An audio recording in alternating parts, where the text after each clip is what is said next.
6 महीने पहले कालू बाबा, जो गौरी को काबू करके गांव से चले गए थे, वो एक दिन पहाड़ों के बीच झरने के नीचे गहरे ध्यान में बैठे थे। तभी उन्होंने देखा 80 साल पहले का दृश्य।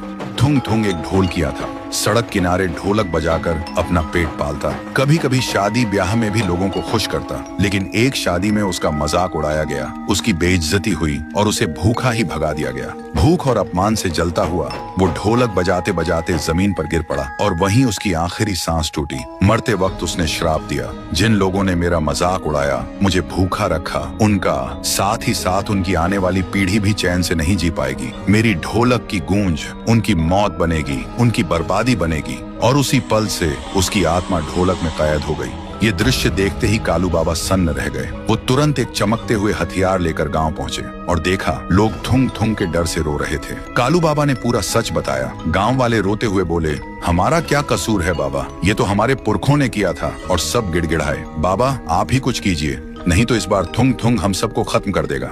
फिर रात को कुछ गांव वाले हिम्मत करके चौक में खड़े हुए और कुछ ही देर में थुंग थुंग सैकड़ों आत्माओं और ढोलक की गूंज के साथ आता है। सब लोग घुटनों के बल गिर पड़े और चिल्लाए, माफ कर दो, ये पाप हमारा नहीं, हमारे पुरखों का था। थुंग थुंग गरजा, बहुत देर हो चुकी है। और उसी पल गांव के लोग एक एक करके हवा में उठ गए। अगले ही पल जोर से जमीन पर पटक दिए गए और सब वहीं मर गए। उधर कालू बाबा गौरी के घर पहुंचे। उन्होंने देखा गौरी के कमरे में ढोलक अपने आप बज रही थी। कालू बाबा तुरंत चमकते हथियार से ढोलक पर वार करने लगे। तभी थुंग थुंग चीख उठा, नहीं, ये मेरी जान है। और कुछ ही पलों में ढोलक टुकड़ों में बिखर गई। आसमान लाल हो गया और उसी वक्त गौरी और रघु थुंग थुंग के श्राप से आजाद हो गए। लेकिन गौरी की हथेलियों पर अब भी ढोलक का निशान बना हुआ था। सुबह कालू बाबा गांव के बीच एक पवित्र अग्नि जलाते हैं। पूरा गांव वहां मौजूद होता है। कालू गौरी से कहते हैं, गौरी ध्यान से सुनो, तुम्हारे हाथ पर जो ये ढोलक का निशान है, वो सिर्फ इस पवित्र अग्नि में हाथ डालने से ही मिट सकता है। तभी थुंग थुंग का श्राप पूरी तरह खत्म होगा। रघु चिल्लाया, दीदी मत करो,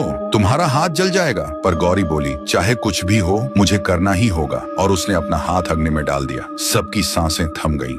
लेकिन जब गौरी ने हाथ निकाला तो देखा उसके हाथ को कुछ भी नहीं हुआ और ढोलक का निशान भी मिट चुका था। तभी अचानक अग्नि भड़क उठती है और उसी आग से थुंग थुंग का रूप बनता है। उसके हाथों में वही ढोलक आ जाती है और वो बजाने लगता है इतनी तेजी से कि पूरा गांव कांप उठता है और अगले ही पल आसमान का लाल रंग मिट जाता है। देखते ही देखते सब कुछ खामोश हो गया और तब से गांव वाले सुकून और खुशी से रहने लगे। लेकिन कभी कभी बहुत गहरी रात में हवा के साथ एक धीमी सी आवाज सुनाई देती है,